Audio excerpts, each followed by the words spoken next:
వాగర్థావివ సంపృక్తౌ వాగర్థ ప్రతిపత్తయే జగతః పితరౌ వందే పార్వతీ పరమేశ్వరౌ. ఆదిత్యాయ చ సోమాయ మంగళాయ బుధాయ చ గురుశుక్రశనిభ్యశ్చ రాహవే కేతవే నమః. శృంగేరి జగద్గురు పీఠాధిపతులకి, కంచి పీఠాధిపతులకి నమస్కారములు తెలియచేసుకుంటూ కార్యక్రమాన్ని ప్రారంభిద్దాం. వీక్షించేటువంటి ప్రేక్షకులకి శుభాభినందనలు. ఇప్పుడు ప్రపంచమంతా కూడా అన్రెస్ట్లో ఉంది. ప్రతి ఇంట్లో ఏదో ఒక సమస్య. ముఖ్యంగా చాలామంది కుటుంబాలలో వివాహ సమస్య. వివాహం కాక ఎన్నో ప్రయత్నాలు చేసినా పిల్లలకి మంచి సంబంధాలు దొరకటం లేదు. ఎన్నో సంబంధాలు వస్తున్నాయి కానీ పిల్లలకి తగ్గ సంబంధాలు దొరకట్లేదు. చాలామందికి డైవోర్స్లు అయినాయి. మళ్ళీ 2, 3 పెళ్ళిళ్ళు జరగడానికి అడ్డంకులుగా ఉన్నాయి.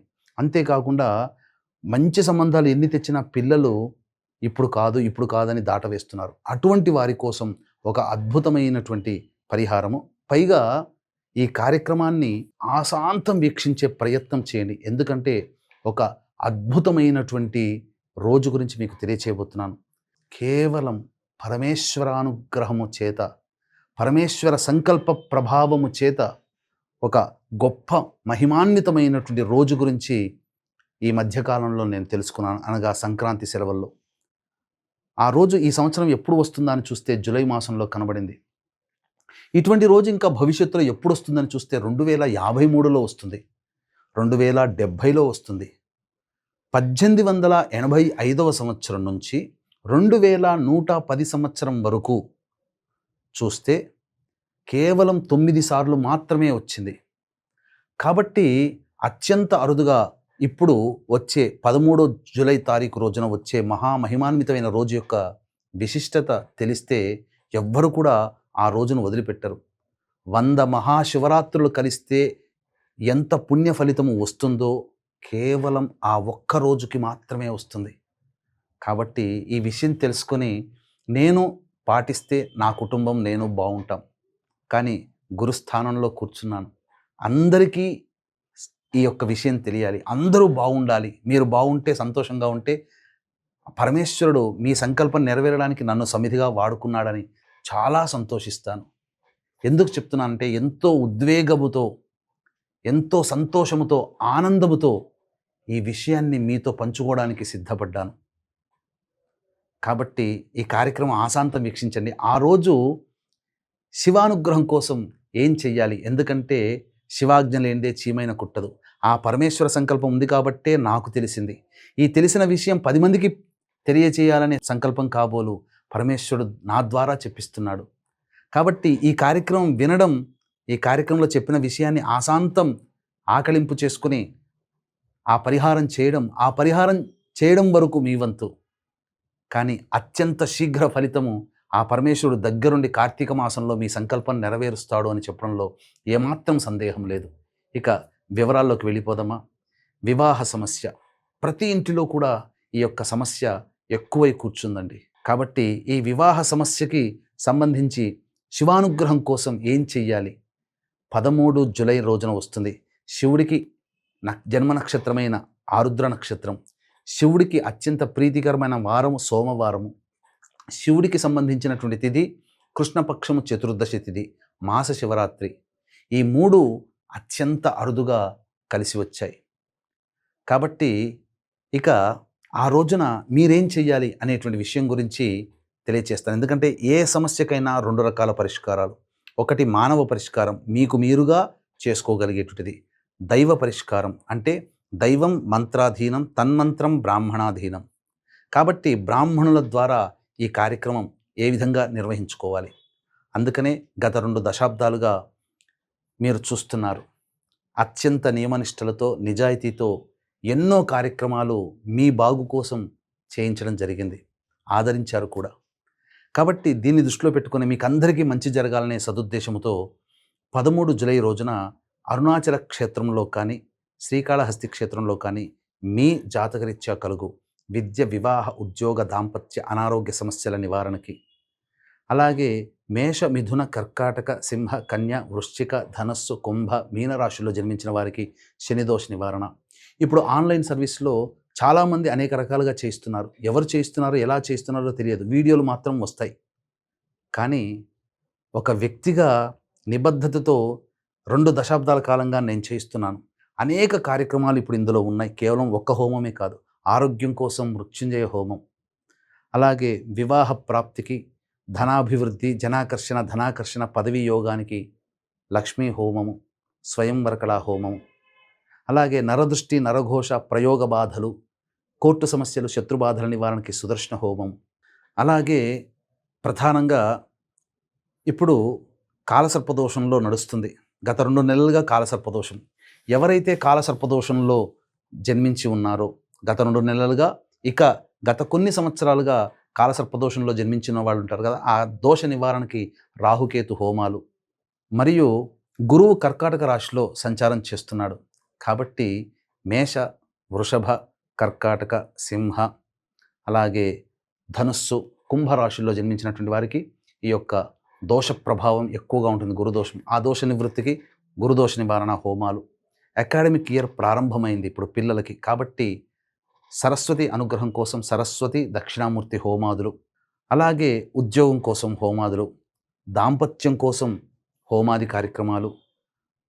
ముఖ్యంగా గత జన్మ కర్మదోషాలు ఉండడం వల్ల సమస్యలు ఉంటాయి కాబట్టి గత జన్మ కర్మదోష నివారణకి తిలసహిత రుద్రహోమం జరిపించి కరుంగలి మాల ఇవ్వడం జరుగుతుంది. ఇది అమృత ఘడియలైనటువంటి సాయంకాలం 4 గంటలకి ప్రారంభమవుతుంది 13వ తారీఖు రోజున. కాబట్టి కేవలం 54 మందికి మాత్రమే ఈ కార్యక్రమంలో అవకాశం ఉందండి. కాబట్టి వీలైనంత త్వరగా 13వ తారీఖు మధ్యాహ్నం 3 గంటల లోపల ఈ కార్యక్రమంలో మీ గోత్రనామాదులు నమోదు చేసుకోవచ్చు.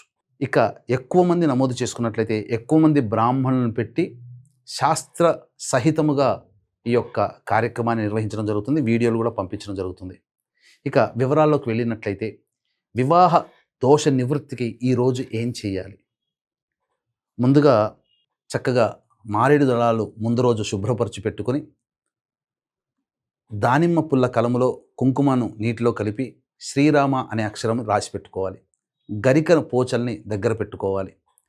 ఆ రోజంతా కూడా ముందు రోజు ధూమపానము, మద్యపానము, మాంసాహారము, దాంపత్యము పనికిరాదు. ఉదయాన్నే లేచి కాలకృత్యాదులు తీర్చుకొని సూర్యుడికి నమస్కారం, సూర్యాష్టకం 6 సార్లు పారాయణం చేసి శివచిత్ర పరివార పటానికి మల్లెపూలు, జాజిపూలమాల వేసి ఆవునేతితో దీపారాధన చేసి శివ సహస్రనామ పారాయణం, దుర్గా అష్టోత్తర పారాయణం పఠించాలి.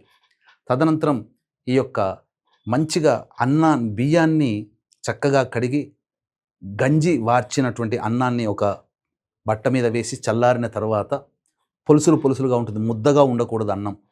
ఆ విధంగా అవన్నీ పట్టుకొని శివాలయానికి చేరుకొని కాళ్ళు చేతులు కడుక్కొని నోట్లో 3 సార్లు పుక్కిలించి గాయత్రి మంత్రంతో పుక్కిలించి వదిలేసి నవగ్రహాల చుట్టూ శివాయ నమః అంటూ 27 ప్రదక్షిణలు చేసి గణపతి దగ్గరకు వెళ్ళి ఆ గణపతి దగ్గర గరికపోచతో గణాధిపాయ నమః, వినాయకాయ నమః అంటూ 11 సార్లు అర్చన జరిపించి గణపతికి నమస్కారం చేసి చేసేటువంటి పూజా కార్యక్రమం వల్ల వివాహ దోషాలు మాకు కానీ మా కుటుంబ సభ్యులకు కానీ తొలగిపోయి ఆనందంగా దాంపత్యంలో ఉండాలని ఆ గణపతికి నమస్కారం చేసుకోండి.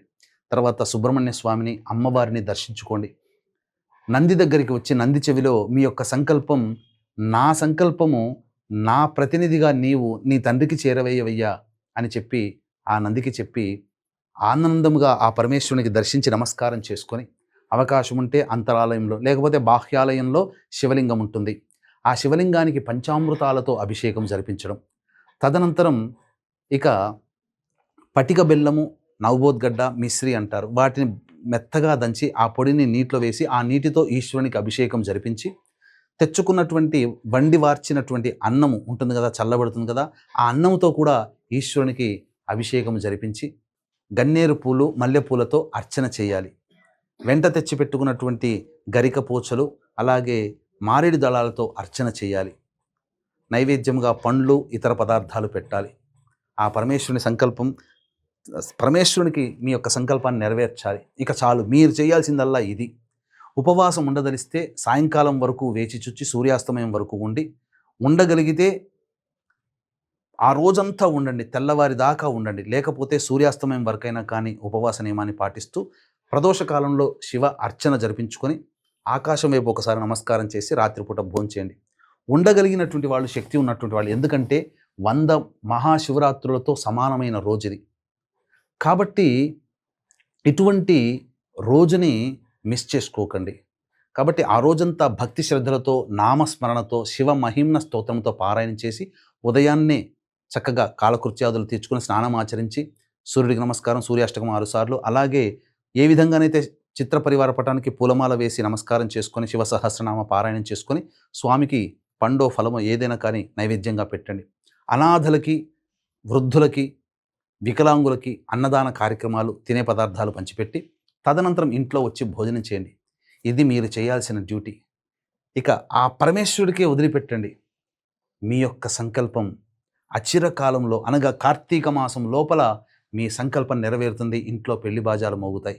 మీరందరూ సంతోషంగా ఉంటే నాకు ఎంతో సంతోషం. మీ సంకల్పం నెరవేరితే సంతోషించే వాళ్ళలో నేను ఒకడిని. ఎందుకంటే వివాహం కాక ఇబ్బంది పడుతున్న అబ్బాయిలు, అమ్మాయిల మనోవ్యధ, అంతకు మించిన తల్లిదండ్రుల ఆత్మ వ్యధ, బాధ తెలిసిన వాడిని. కాబట్టి ఖచ్చితంగా ఈ నియమాన్ని పాటించండి. తప్పకుండా మీ ఇంట్లో పెళ్లి బాజాలు మోగుతాయి అచిరకాలంలోనే.